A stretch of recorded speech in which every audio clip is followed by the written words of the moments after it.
네, 하나님의 말씀을 사모하는 주의 백성 여러분, 저도 여러분을 사랑하고 축복합니다. 말씀 우리 부지런히 봐야 됩니다. 우리의 믿음의 근거가 어디 있다고요? 성경 하나님의 말씀이 있습니다. 그래서 항상 말씀 가까이 하고 또 말씀 묵상하고 그 말씀의 은혜를 받고 성경은 성경이 아니라 살아계신 하나님 말씀이니까 그 말씀대로 살면 반드시 기적과 역사는 일어나게 되어 있습니다. 자, 오늘은 이제 45장 우리가 보도록 하겠습니다. 요셉이 형들을 시험했는데 형들이 시험에 합격하죠. 자, 달라진 모습을 보고 요셉이 이제 드디어 자신의 신분을 밝힙니다. 1절부터 볼까요? 요셉이 시종하는 자들 앞에서 그 정을 억제하지 못하여 소리질러 모든 사람을 자기에게서 물러가게 하고 그 형제들에게 자기를 알리니 그때에 그와 함께한 다른 사람이 없었더라. 요셉이 이제 정을 억제하지 못한다. 감정을 억제하지 못한 것. 왜? 유다의 말을 듣고 동생을 지키려는 마음, 아버지를 지키려는 마음, 그 이야기를 듣고 얼마나 마음이 감동했겠어요. 전에 일을 생각하면 밉겠죠. 그러나 달라진 그들의 형의 모습을 보고 아버지 이야기, 동생 지키려는 그 모습을 보고 이제 감정을 억제하지 못하고 다 내보냅니다. 형들 외에는 다 내보내요. 그리고 자기를 알리죠. 그러면서 요셉이 큰 소리로 우니 애굽 사람들에게 들리며 바로의 궁중에도 들리더라. 얼마나 크게 울었든지 서럽게 울었든지 그 울음소리가 커서 나갔던 애굽 사람에게 들리고 바로의 궁이 가까웠던 것 같아요. 바로의 궁에도 들렸더라라고 표현하죠. 그만큼 큰 소리로 울었다 그 말이에요. 요셉이 그 형들에게 이르되 나는 요셉이라 내 아버지께서 아직 살아 계십니까? 형들이 그 앞에서 놀라서 대답하지 못하더라. 내가 요셉입니다. 우리 아버지 살아 계십니까? 형들은 깜짝 놀란 거죠. 도무지 상상할 수도 없는 죽었다고 생각한 요셉이 살아 있으니까 믿지 못하는 겁니다. 요셉이 형들에게 이르되 내게로 가까이 오소서. 그들이 가까이 가니 이르되 나는 당신의 아우 요셉이니 당신들이 애굽의 판자입니다. 당신이 팔았던 죽이려고 했던 그 요셉이 여기 있습니다라고 가까이 오게 해서 얼굴을 확인하죠. 요셉은 결국 감정을 억제하지 못합니다.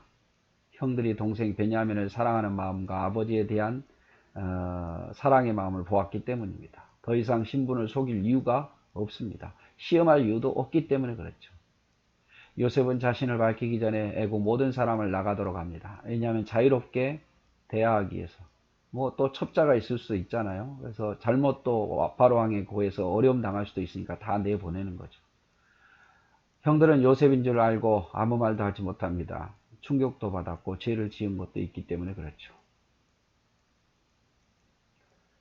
5절 당신들이 나를 이곳에 팔았다고 해서 근심하지 마소서 한탄하지 마소서 하나님이 생명을 구원하시려고 나를 당신들보다 먼저 보내셨나이다. 유명한 말이죠. 나를 팔았다고 근심하거나 한탄하지 마십시오.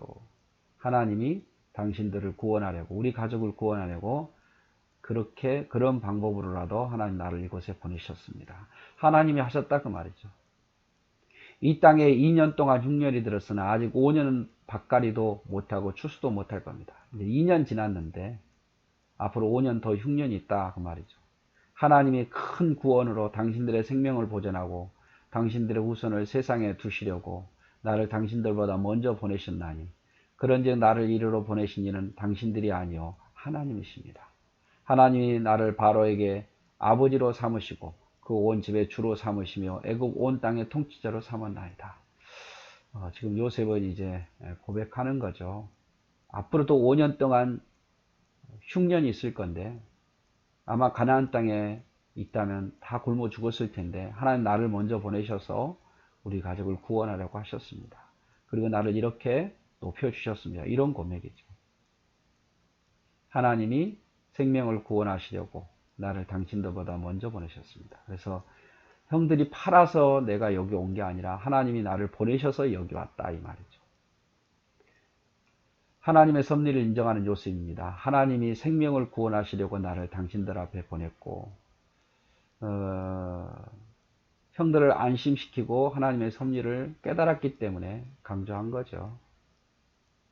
여러분, 요셉이 형들에게 팔릴 때 얼마나 원망했겠습니까? 13년의 애굽 삶이 얼마나 힘들었을까요? 형들이 팔았습니다. 고생했습니다. 그러나 요셉이 깨달은 것은 그것이 하나님의 섭리 아래 있었다는 것을 깨달습니다. 하나님의 기적같은 은혜임을 알았기 때문이죠.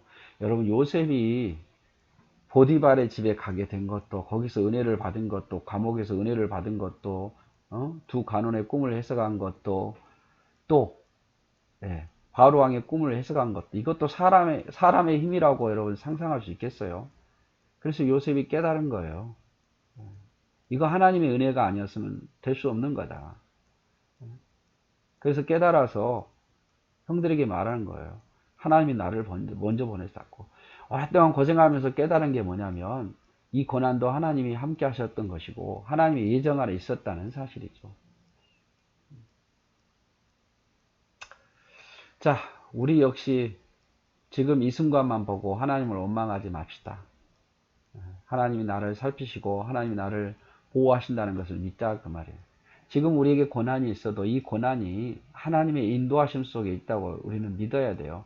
우리가 하나님 백성 아닙니까? 하나님 사랑하는 자고, 내가 죄를 짓고 내가 욕심이 많아서 잘못된 길로 간다면 우리는 그 길에 대해서 회개하고 돌이켜야겠죠. 그러나 그러지 않음에도 불구하고 내가 이해할 수 없는 고난이라든지 어려움이 닥칠 때에는 분명히 그 과정도 하나님의 섭리가 있더라, 그 말이죠. 그러니까 너무 지금 어려움만 보고 원망하지 말고, 어찌합니까? 나중에 5년 지나서 10년 지나서 우리도 요셉처럼 그렇게 말할 수 있을 겁니다. 하나님이 나를 믿음을 깨우치시려고, 아니면 하나님이 내게 더 큰 복을 주시려고 잠시 동안 어려움을 당하게 했다. 내가 옳다고 판단했지만 거기에서 나를 건져주시려고, 죄악에 빠지지 않게 하시려고 나를 건져주시다. 이렇게 우리도 말할 수 있잖아요. 그러니까 우리가 모르는 거예요. 지금도 하나님 우리를 인도하고 계신다는 사실을 기억하고, 잘못한 것은 우리가 돌이키고 회개해야 되겠지만 그렇지 않는 일이라면 그때 하나님을 너무 원망하지 말고 하나님의 선한 뜻을 믿고 섭리를 믿고 믿음으로 한 걸음 한 걸음 견디고 가자, 그 말이에요. 너무 힘들면 하나님께 기도하면서 의지하면서요. 9절, 당신들은 속히 아버지께로 올라가서 아뢰기를, 아버지의 아들 요셉의 말에 하나님이 나를 애굽 전국구의 주로 세우셨으니 지체 말고 내게로 내려오사 아버지의 아들들과 아버지의 손자들과 아버지의 양과 소와 모든 소유가 곧센 땅에 머물며 나와 가깝게 하소서. 아직 흉년이 5해가 남았으니 내가 거기서 아버지를 봉양하리이다. 아버지와 아버지의 가족과 아버지에게 속한 모든 사람들에게 부족함이 없도록 하겠나이다 하더라고 전하소서. 형님들, 빨리 아버지에게 가셔서 하나님께서 나를 애굽의 총리로 삼으셨다고 말씀 좀 전해 주십시오. 그리고 이곳에 애굽에 와서 살게 하소서. 왜냐하면 아직 흉년이 5년이나 남았습니다. 아들들과 손자들과 양과 짐승 모든 것을 다 고센 땅에 가지고 오셔서 여기 계시면 내가 아버지를 극진히 대접하고 아버지를 봉양하겠다라고 이야기하죠. 12절, 당신들의 눈과 내 아우 베냐민의 눈이 보는 바 당신들에게 이 말을 하는 것은 내 입입니다. 내가 총리입니다, 이 말이죠. 당신들은 내가 애굽에서 누리는 영화와 당신들의 본 모든 것을 다 내 아버지에게 아뢰고 속히 모시고 내려오소서 하며 자기 아우 베냐민의 목을 안고 우니 베냐민도 요셉의 목을 안고 우니라. 요셉이 또 형들과 입맞추며 안고 우니 형들이 그제서야 요셉과 말하더라. 빨리 아버지를 데려오고 그리고 요셉의 목을 안고 끌어올죠. 친동생 아닙니까? 어머니가 같은 동생. 서로 엉엉 베냐민과 요셉이 우는 거죠. 그리고 요셉이 형들과도 입맞추고 웁니다. 이제 화해하는 거죠, 화해. 일방적으로 화해긴 하지만 요셉이 용서하는 겁니다. 그렇게 형들을 끌어안고 울죠. 아버지의 아들들, 손자들, 모든 짐승들을 다 데리고 애굽 곧센 땅에 거하도록 요셉은 형들에게 부탁합니다. 아직 흉년이 5년이나 남았고 자신이 잘 돌보아 줄 것이기 때문이라고죠. 요셉은 감정을 억제하지 못하고 동생 베냐민을 끌어안고 울고 이 형들도 입맞추고 요셉의 목을 끌어안고 옵니다. 아마 그 전까지는 형들은 두려워 떨고 있을 거죠. 여러분 이런 말씀 있잖아요. 죄는 미워하되 사람은 미워하지 말자. 죄는 미워하되 사람 미워하지 말자. 그런 것 같아요. 죄를 미워해야지 사람을 미워하면 안 돼요. 죄가 있는 것을 미워하고 죄의 악함을 멀리해야지 사람을 멀리하거나 사람을 미워해서는 안 된다. 악을 악으로 갚지 말자. 악을 악으로 갚으려고 하지 말고 심판은 하나님께 있으니까 하나님께 맡기자 그 말이에요. 여러분 누구든지 자기가 내가 심판자가 되어서 갚으려고 하지 마십시오.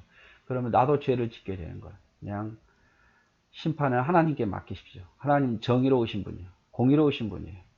반드시 악인을 멸하게 돼 있어요. 그러니까 하나님께 맡겨도 충분합니다. 그리고 하나님은 합력하여 선을 이루신 분이에요. 그렇죠? 이 과정 속에서도 요셉을 세우시지 않습니까? 내 생각으로 이해되지 않는 일이 일어났을 때, 생각지도 못한 축복, 생각지도 못한 고난이 왔을 때 하나님의 어떤 뜻이 있지 않을까? 축복받으면 감사하고 고난받으면 하나님을 의지하면 돼요. 축복할 때 교만해지고 고난받을 때 원망하지 말고 이스라엘 백성들처럼 축복받을 때는 감사할 줄 알고 고난받을 때는 하나님을 의지할 수 있는 사람, 그게 믿음의 사람 아닙니까? 하나님 내게 복을 주신다고 생각하면, 내가 잘 된다고 생각하면 감사하십시오. 표현하십시오. 드리십시오. 그리고 고난이 왔다고 생각하면 하나님께 엎드리십시오. 그래야 그게 믿음의 사람의 모습이에요. 하나님의 뜻도 모르고 교만하거나 원망하지 말아야 됩니다. 그래서 교만하지 말고 원망하지 말고 다 하나님 주신 거잖아요. 하나님 주신 것 가지고 내가 잘난 척하면 안 돼요. 자, 16절 요셉의 형들이 왔다는 소문이 바로의 궁에 들리매 바로와 그의 신하들이 기뻐하고 바로는 요셉에게 이르되 내 형들에게 명령하기를 너희는 이렇게 하여 너희 양식을 싣고 가서 가나안 땅에 이르거든 너희 아버지와 너희 가족을 이끌고 내게로 오라. 내가 너에게 애굽의 좋은 땅을 주리니 너희가 나라의 기름진 것을 먹으리라. 자, 이 소식을 바로 왕이 듣죠. 듣고 빨리 너희 가족을 데려오라. 왜냐하면 거기 있으면 계속 가뭄으로 인해서 흉년으로 고통당하니까 빨리 데려오라고 말하죠. 애굽 왕이 약속합니다. 데려오면 내가 좋은 땅을 주겠다. 이렇게 말합니다. 이제 명령을 받았으니 이렇게 하라. 너희는 애굽 땅에서 수레를 가져다가 너희 자녀와 아내를 태우고 너희 아버지를 모셔오라. 왕이 더 구체적으로 말하죠. 자, 수레를 보내라. 걸어가면 오래 걸리잖아요. 그리고 짐도 가지고 가려면 고생스러우니까 수레를 함께 보내는 거예요. 빨리 모셔오고 빨리 도착하도록. 또 너희는 기구를 아끼지 말라. 온 애굽 땅의 좋은 것으로 좋은 것은 다 너희 것이다. 이스라엘 아들들이 그대로 할세 요셉이 바로의 명령대로 그들에게 수레를 주고 길 양식을 주고 또 그들에게 각각 옷 한 벌씩 주되 베냐민에게는 은 300과 옷 5벌을 주었다. 동생이니까 더 챙겨준 거네요. 네. 그러면서 길에서 다투지 말라고 부탁하죠. 다음에 보면 그가 또 이와 같이 그 아버지에게 보내되 순하기 10필 애굽의 아름다운 물품을 실리고 암나기 10필에는 아버지에게 길에서 드릴 곡식과 떡과 양식을 실리고 이에 형들을 돌려보내며 그들에게 이르되 당신들은 길에서 다투지 말라. 자, 형들에게도 선물 주고 동생에게는 더 많이 주고 아버지를 위한 선물도 잔뜩 준비해서 보내죠. 그러면서 한 가지 부탁을 한 게 뭡니까? 길에서 다투지 말라. 왜요? 이제 재산이 많이 생겼으니까 욕심이 생길 거 아니에요. 그죠? 그래서 다툴 수도 있고 없을 때는 안 다투는데 사람 있을 때 많이 다투잖아요. 얼마 전에 신문에 보니까 뭐 복권이 당첨이 됐는데 미국에선가요?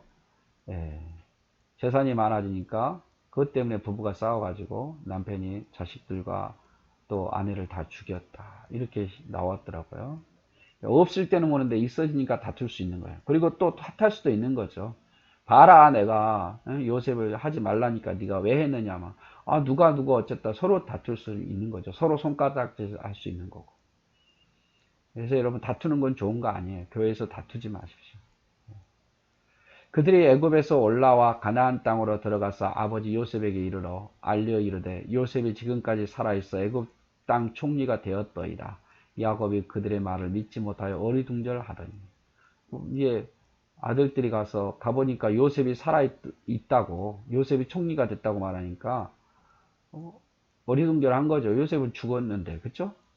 그들이 또 요셉이 자기들에게 부탁한 모든 말로 야곱에게 말하며 그들의 아버지 야곱은 요셉이 자기를 태우려고 보낸 수레를 보고서야 기운이 소생한지라. 이제 보고야 믿은 거예요. 이스라엘이 이르되 조카도다 내 아들 요셉이 지금까지 살아있으니 내가 죽기 전에 가서 그를 보리라 하니라. 야곱이 엄청 기뻐하죠. 요셉이 살아있다는 말을 듣고. 요셉의 형들이 애굽에 왔다는 말을 듣고 바로와 신하들이 기뻐합니다. 바로만 기뻐한 게 아니라 신하들도 기뻐한 거야. 시기한 사람이 없었다 그 말이죠. 바로는 야곱의 가족들을 초청하고 좋은 땅과 풍부한 양식을 주겠다고 약속해 줍니다. 또 노인 야곱을 위해서 수레를 보내고 길에서 먹을 양식과 옷 한 벌씩을 형제들에게 주고 또 야곱을 위해서 숫 암나귀 10피씩과 애굽의 각종 특산물과 양식을 다 보내죠. 그러면서 요셉은 형들에게 다투지 말라고 길에서 다투지 말라고 말합니다. 풍부한 재산으로 인해서 또 요셉에 대한 책임으로 인해서 다툴 수 있었기 때문에. 그래서 공동체 안에는 다툼이 제일 문제예요. 다투지 마셔야 돼요. 우리는 속상한 일이 있어도 죄를 미워야지 사람 미워하지 말고 우리는 형제니까 형제자매니까 다투는 일을 하지 말아야 됩니다. 그리고 누가 나에게 충고해도 잘 받아주고 자 야곱은 처음에는 믿지 않았지만 아들들의 말을 상세히 듣고 또 수레를 보고서야 믿습니다. 죽은 줄 알았던 요셉을 보게 되니 정말 기뻤겠죠. 죽은 줄 알았던 요셉을 보게 됩니다. 자 우리는 하나님이 한 영혼을 돌아오는 것을 매우 기뻐하십니다. 요셉이 죽은 줄 알았는데 살아왔을 때 얼마나 기뻐하듯이 야곱보다 더 하나님은 영혼이 돌아오는 것을 기뻐하셔요. 그래서 믿지 않는 자가 돌아온 것도 너무 기뻐하시고 또 믿었는데 신앙이 약해진 자가 다시 하나님을 찾아올 때도 너무 기쁜 거예요. 자녀들이 잘못했는데 어머니 아버지 제가 잘못했어요 라고 죄송합니다 라고 무릎 꿇을 때 여러분 부모의 모든 어떤 근심들이 다 내려가잖아요. 또 자녀를 향한 그 소원했던 마음이 다 내려가듯이 하나님의 백성이 하나님을 다시 찾을 때 또 하나님 앞에 엎드릴 때 하나님이 이렇게 기뻐하신다는 거죠.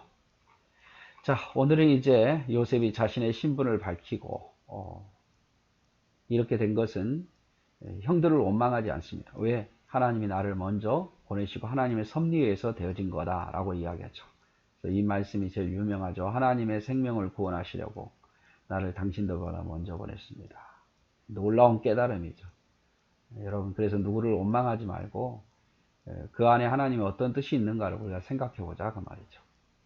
사람이 하는 것 같지만 여러분 사람이 하는 일은 별로 없어요. 다 하나님의 섭리 안에 움직여지는 거지.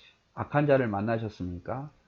악한 자를 미워하지 말고 왜 하나님이 그런 자를 만나게 하셨는가를 한번 생각해 보십시오. 분명히 거기에도 하나님의 선한 뜻이 있을 것이고 좋은 일이 생겼습니까? 그럼 내가 잘났다고 생각하지 말고 거기도 하나님의 선한 뜻이 있을 겁니다. 그래서 우리는 하나님의 선한 뜻을 이해하고 하나님 뜻에 순종하면서 살아가야겠죠. 네, 오늘도 수고하셨습니다. 사랑하고 축복합니다.